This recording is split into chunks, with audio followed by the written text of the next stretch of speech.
네, 반갑습니다. 저는 아이제웍스의 CMO로 맡고 있고 또 아이제웍스의 컨설팅 조직인 아이제웍스 컨설팅의 대표를 맡고 있는 백승록입니다. 오늘 주제는 데이터를 활용한 커머스 기업의 그로스 마케팅이라고 주제를 정해봤는데요. 오늘 이 행사 전체 그랜데이터 컨퍼런스의 핵심 주제는 데이터고, 이걸 각 분야별로 어떻게 활용하고 있는가를 간략하게 이제 발표하는 세션들을 이제 구성이 되어 있는데, 제가 맡은 세션에서는 주로 이제 커머스 쪽의 비즈니스라는 분들이 어떻게 마케팅을 하느냐, 그리고 이제 우리가 소위 얘기하는 그로스 마케팅 차원에서 어떤 접근을 해야 되느냐를 간략하게 제한된 시간 내에 말씀을 드려야 해서, 사실 그로스 마케팅이라는 주제만 가지고도 책 한 권 이상이 나오고 굉장히 오랜 시간을 이야기해야 하는 주제이기 때문에 굉장히 핵심적인 내용만 한번 쫙 여러분들과 나눠보려고 하고요. 첫 번째는 앞단에서는 이제 이런 환경 속에서 커머스 기업들이 어떤 어려움, 데이터를 활용하는 데 있어서 어떤 어려움이 있는가를 한번 살펴볼 거고, 그러면 우리가 어떤 관점에서 어떤 데이터를 어떤 식으로 접근해서 활용하면 좋을 것인가에 대한 굉장히 큰 프레임을 여러분들과 나누려고 합니다.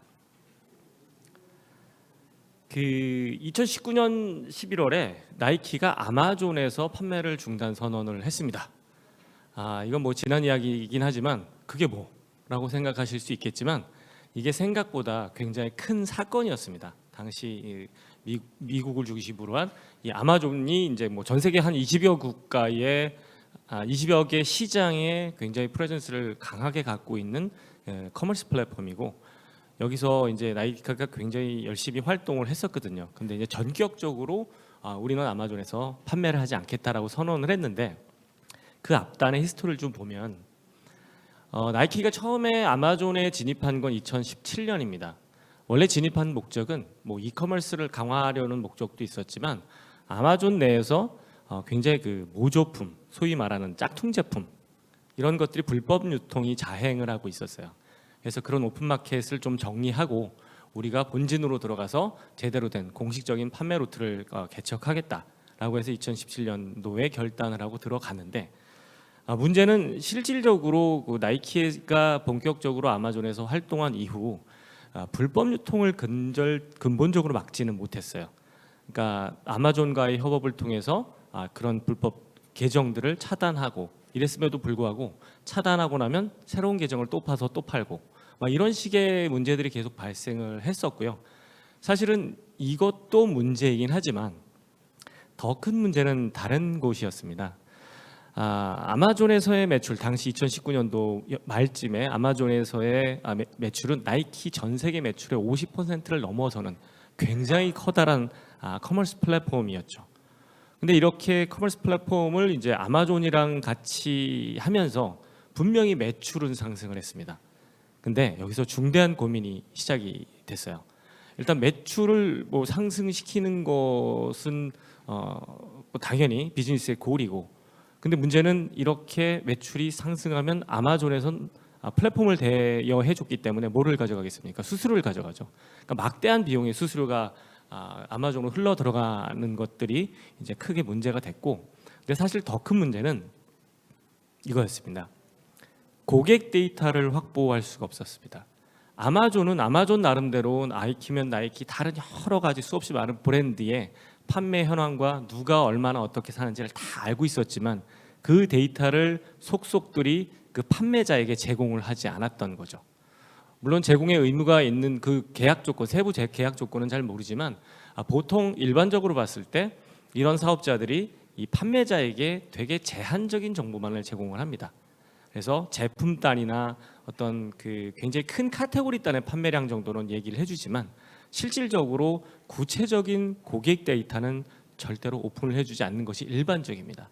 국내의 오픈마켓이나 그다음에 커머스 솔루션들을 제공하는 그런 곳들도 거의 상황은 비슷하다고 보시면 될 것 같아요. 고객 데이터를, 그러니까 제품 관점의 데이터, 판매 데이터는 주지만 고객 관점의 데이터는 주질 않습니다.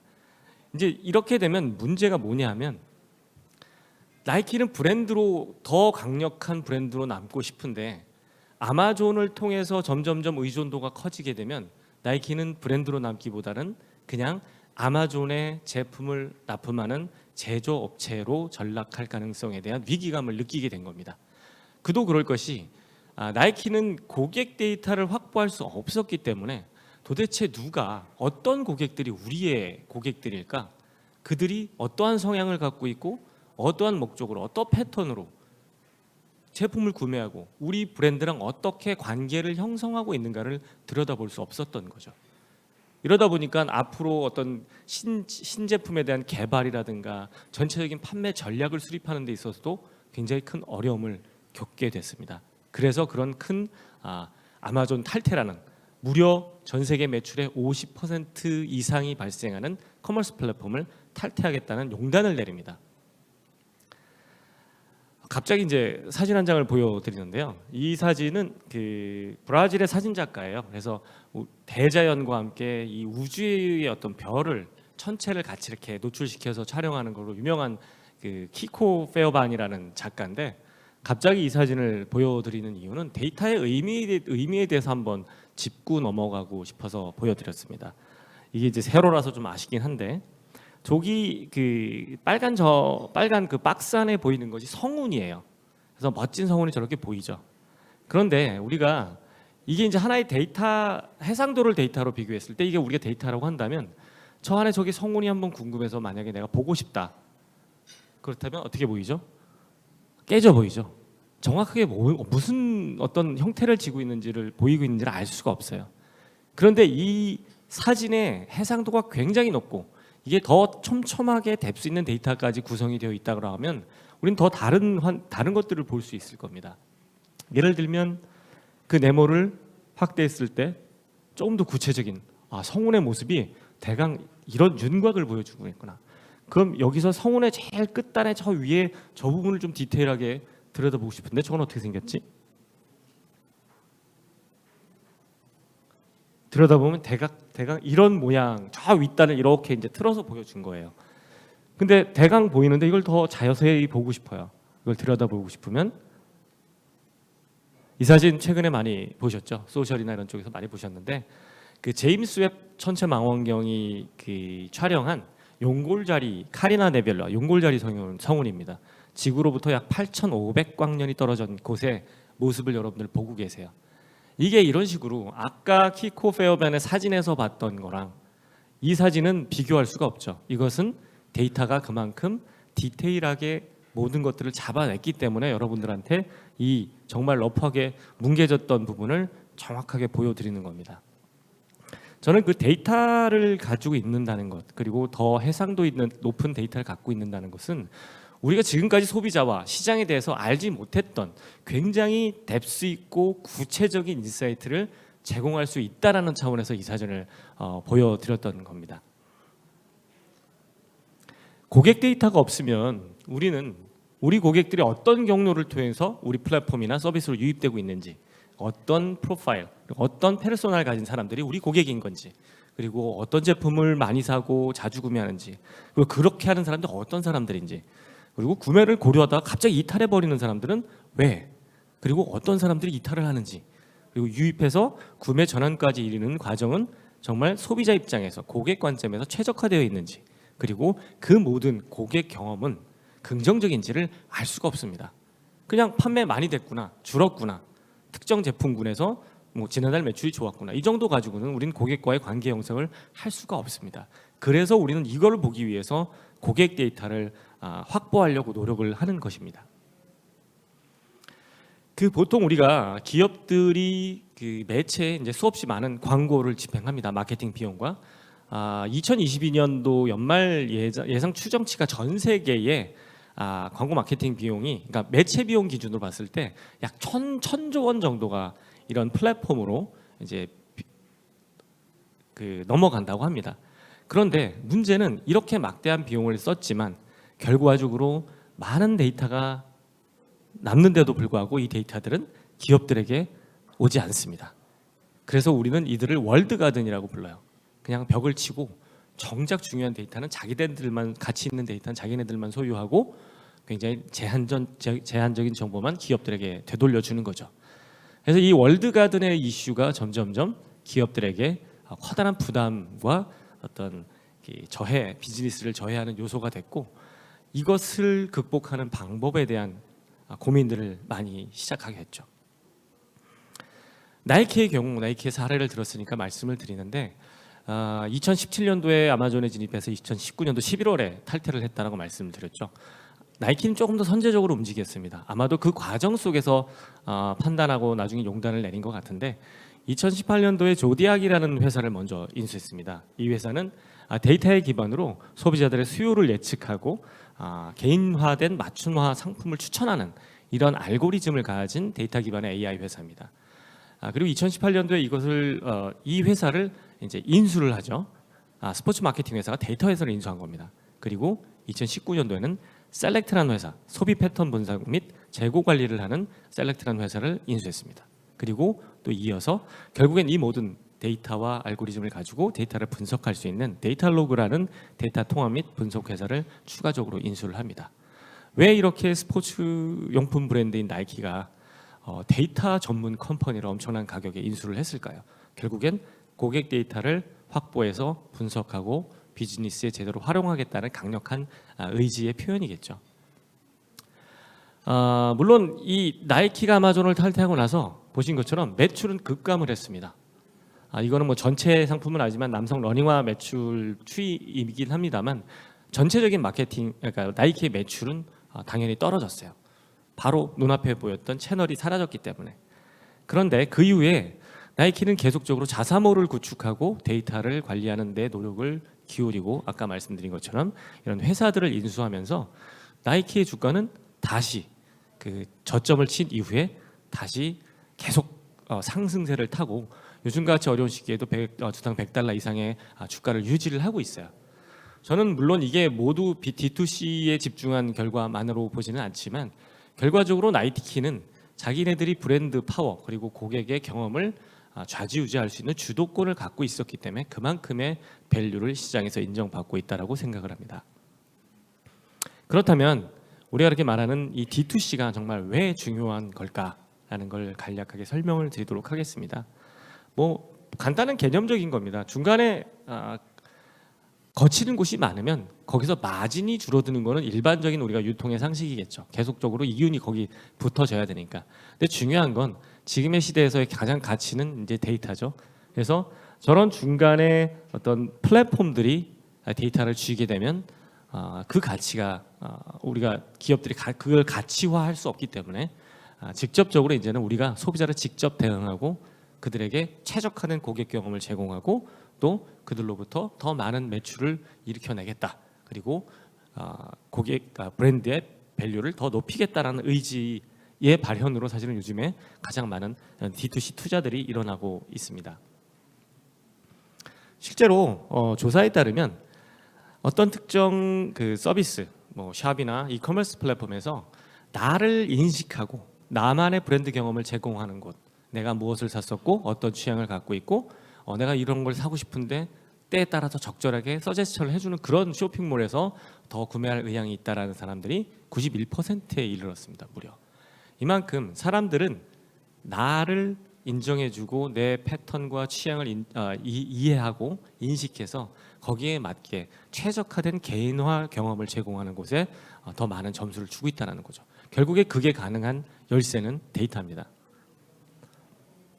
우리가 그 고객 어떤 구매 의사 결정 과정을 볼 때 최근에까지 뭐 많이 이용되었던 게 이 아이사스 모델입니다. 그래서 어텐션 단계에서부터 인터레스트 그리고 검색하고 어떤 행동을 하고 실질적으로 구매한 후에 마지막에 그 구매 경험을 쉐어하는데 제가 이 부분을 길게 뺀 이유가 있습니다. 브랜드 마케팅은 이 단까지 다 영향을 주지만 어떤 액션을 하고 그 과정을 거치고 그 경험을 쉐어하는 그 구간은 우리가 기존의 의사결정 모델을 가지고는 알 수가 없었어요. 그걸 어떻게 알지? 그래서 그거에 대한 궁금증에서 출발한 게 사실은 그로스 마케팅이고요. 그러기 위해서 그로스 마케팅에서 가장 많이 이용하는 프레임워크가 이 AARR입니다. 그래서 고객을 획득하고 활성화하고 그다음에 그들을 유지시키고 또 그들이 지갑을 열어서 돈을 지불하고 그 경험을 쉐어하는 이 단계를 조금 더 고객 관점, 경험 관점에서 그 구매 과정을 더 세분화해서 분석하고 최적화하는 과정을 우리는 그로스 마케팅이라고 많이 부릅니다. 그럼 가장 많이 이용되는 이 AARR 프레임워크를 잠깐 살펴보면 이게 마케팅 퍼널이죠. 어퀴지션 단에서 더 많은 사람들이 왔다가 실제 구매 전환과 이용 경험을 쉐어하는 단까지는 더 사람들이 점점점 줄어드는 그런 구조인데요. 첫 번째 어퀴지션은 고객들이 어떤 경로로 어떤 매체를 타고 아니면 올게닉하게 우리 플랫폼으로 우리 서비스로 들어왔는가. 그리고 어퀴지션, 액티베이션. 최초의 고객 경험은 긍정적이었는가. 결국엔 우리 들어왔을 때 그냥 나가는 게 아니라 들어와서 자기가 원하는 정보를 잘 찾고 관심을 가지고 거기서 계속 뭔가 새로운 활동들을 유도할 수 있도록 고객 경험 설계가 잘 되어 있는가를 판단하는 그런 단계죠. 그리고 리텐션은 그렇게 들어왔던 사람들이 결국으로 오래 머물고 또 나중에 재방문을 하고 있는가, 그것을 알아보는 단계고요.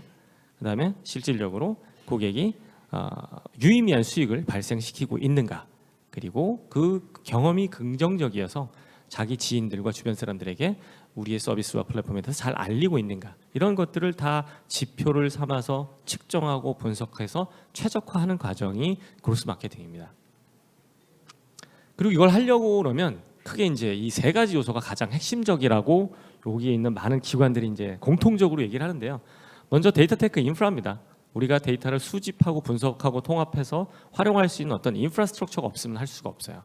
그리고 데이터 리터러시, 데이터의 문해력이라고 하죠. 이해하고 활용할 수 있는 그 실무자의 능력, 개인적인 능력, 그리고 그것을 가지고 실질적인 데이터 드리븐 마케팅에 적용할 수 있는 그런 조직과 능력들이, 실행력이 무엇보다도 중요하다. 요 3박자가 반드시 필요하다라고들 많이 얘기를 하고 있고요. 그렇게 봤을 때 저는 데이터를 활용하는 크게 관점을 이제 세 가지로 구분해서 말씀을 드리고자 합니다. 첫 번째 관점은 퍼스트 파티 데이터. 기업이 직접적으로 고객의 실명 정보를 포함한 개인 정보를 확보해서 마케팅에 활용하는 거죠. 그걸 퍼스트 파티 데이터라고 하는데요. 이거 보시는 그림은 이게 이제 그로스 마케팅이 어떻게 보면 굉장히 개념적인 과정을 그린 겁니다. 그래서 디자인 띵킹과 린 스타트업, 애자일의 개념이 다 포함이 된 건데, 제일 앞단의 요 영역은 소비자의 어떤 문제 해결, 소비자가 어떤 문제를 갖고 있는데 그걸 해결하는 관점에서 서비스와 제품을 기획하고 아이디어를 낸 다음에, 요 두 번째는 린 스타트업 단계, 요 그 가운데 단계는 그래서 그들의 그 문제를 해결하기 위한 제품과 서비스를 만드는데 엄청나게 대단한 것부터 시작하는 게 아니라 그 본질에 집중합니다. 그래서 최소 단위 제품, 보통 뭐 미니멈 바이어블 프로덕트에서 MVP라고 부르는데 가장 기본적이고 간단한 수준의 제품을 만들어서 시장에 빨리 내놓고 테스트 앤 런을 계속 해 가는 거죠. 그게 이제 린 스타트업의 관점이고, 그다음에 여기 이제 마지막 단계 애자일.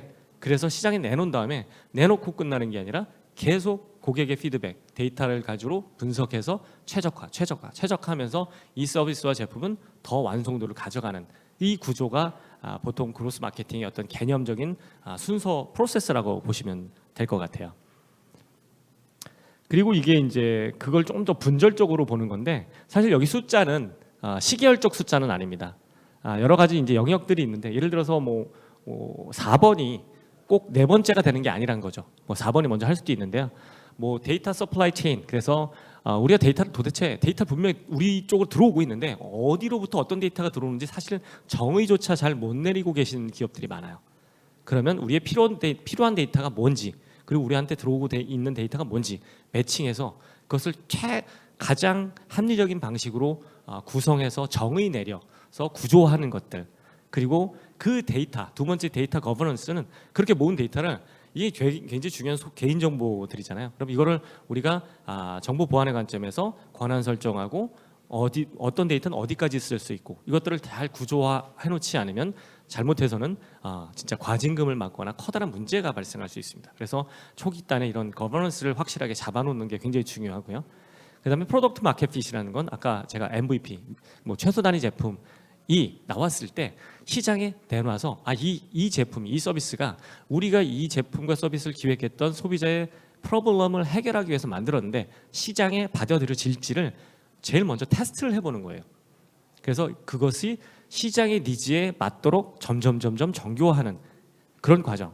그리고 랭귀지 마켓 핏은 쉽게 말해서 광고 메시지가 소비자들이 기대하고 있고 그 제품에 대해서 이해할 수 있는 범위로, 그리고 그런 내용으로 전달이 되고 있는지를 계속 실험을 통해서 최적화하는 과정이고요.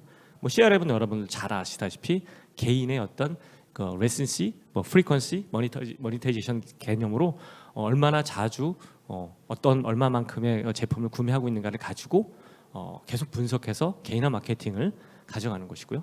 그다음에 뭐 데이터 엔지니어링은 뭐 사실 모든 단계에 적용이 되지만 실제 인프라스트럭처를 어떻게 활용할 수 있고 개발단과 이어갈지, 그리고 이벤트 텍소노미라는 것은 우리가 소비자의 어떤 행동을 트래킹하고 싶어, 어떤 지표를 보고 싶어를 밑그림을 그리는 겁니다. 그래서 시나리오를 잘 구축해 놔야 우리가 제대로 데이터를 가져와서 분석할 수 있게 되는 겁니다. 그리고 애널리틱스는 전 과정에 사실은 각각의 지표를 분석하는 과정에 활용이 되는, 그래서 이러한 영역들이 그로스 마케팅을 하는 데 있어서 촘촘하게 구성이 되어야 한다. 그래야 제대로 그로스 마케팅을 할 수 있다라고 볼 수 있고요. 그리고 오늘날 이 퍼스트 파티 데이터를 이용하는 데 있어서 가장 핫한 키워드가 이 CDP입니다. 커스터머 데이터 플랫폼이라고 해서 퍼스트 파티 데이터를 잘 모아서 활용할 수 있는 그런 영역인데, 결국엔 정말 다양한 이 비정형 데이터들을 모아서 한데 모아서 그들의 고객 과정, 유저 전이를 하나하나 분석해서 데이터를 수집하고 통합하고 분석해서 결국엔 결과적으로 마케팅을 자동화하기 위한 툴인데, 요즘은 구축 대신 사스 형태로 이용하는 것이 글로벌한 트렌드입니다. 그리고 이제 두 번째 방법은 서드 파티 데이터를 말씀드리겠는데, 우리가 그냥 뭐 예를 들어 어떤 데이터가 있는데 이건 그냥 사람이야라고 했을 때 우리가 성별 정보를 가지고 있으면 이 사람은 남성이구나. 조금 더 자세한 데이터, 뭐 예를 들어 직업 뭐 이런 데이터를 갖고 있다. 그러면 직장이 남성이고 50대 사무직이야. 근데 조금 더 많은 실명 정보를 갖게 되면 이 사람은 아이저웍스의 컨설팅의 대표고 아이저웍스 CMO인 백승록이야.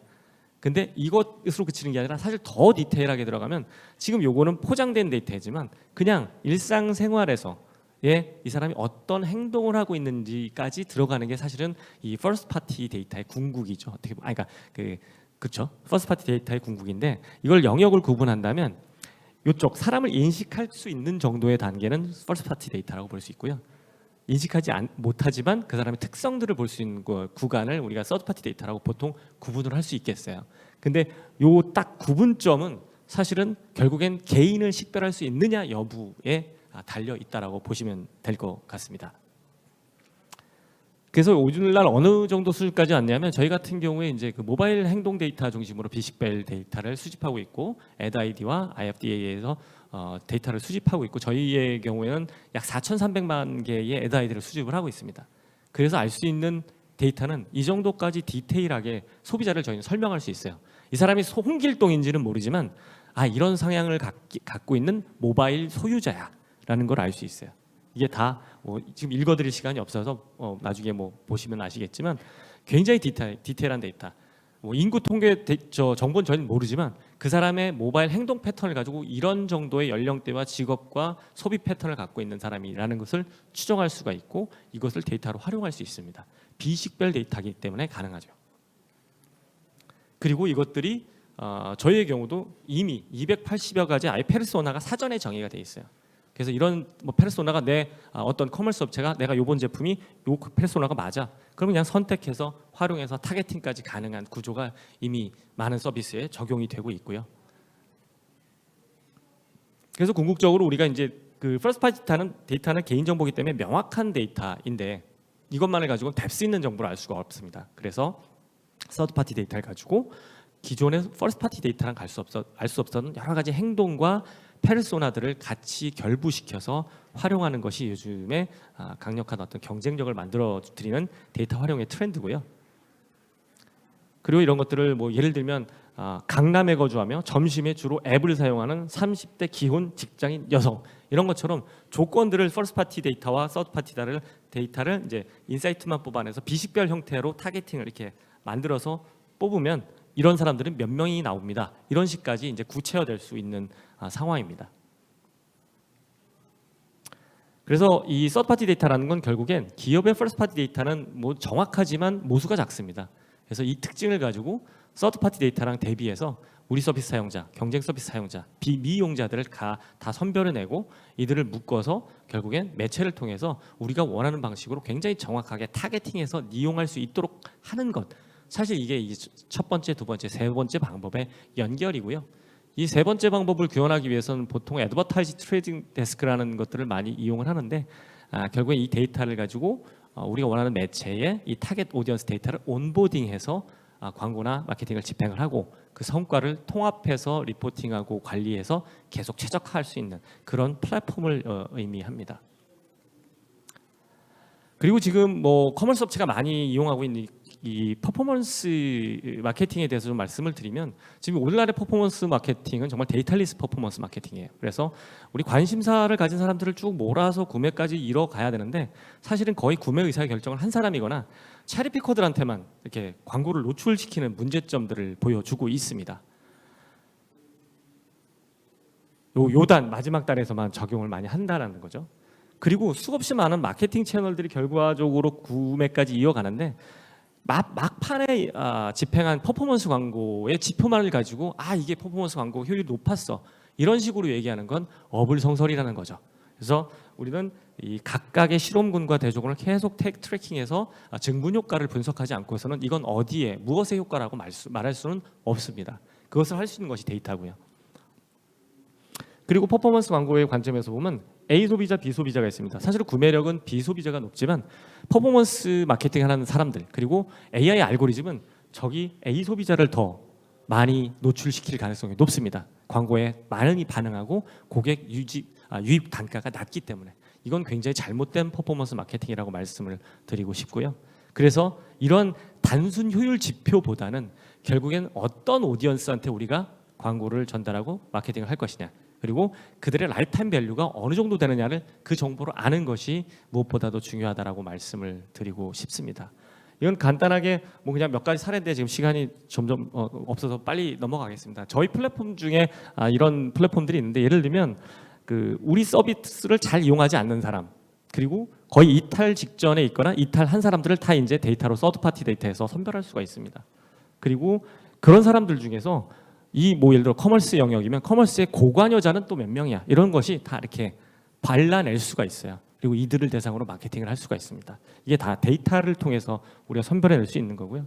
요거를 보실 수 있는 사이트가 이 마케팅 클라우스 사이트입니다. 이거는 전부 무료입니다. 여기서 볼 수 있는 데이터는 무료고 여러분들이 들어가셔서 특정 서비스에 대해서 검색을 하시면 37가지 지표를 그대로 보여드릴 수 있기 때문에 마케팅을 하시는 분들은 나름 굉장히 유용한 참고 자료가 되실 수 있을 거예요. 그리고 요거로 끝나는 게 아니라 저희가 1월 달 중에 요 이제 저희가 트래킹하고 있는 그 커머스 데이터가 있습니다. 이것도 비식별 황사 상태에서 한 40조 정도 규모를 저희가 트래킹을 하고 있어요. 그래서 이것을 요 사이트에 적용을 해서 이제 매출 순이라든가 그다음에 트렌드, 시장 점유율, 주요 타겟, 구매 퍼널 그리고 그런 사람들의 프로파일을 이제 커머스 데이터를 연동해서 1월 달에 런칭을 할 계획이에요.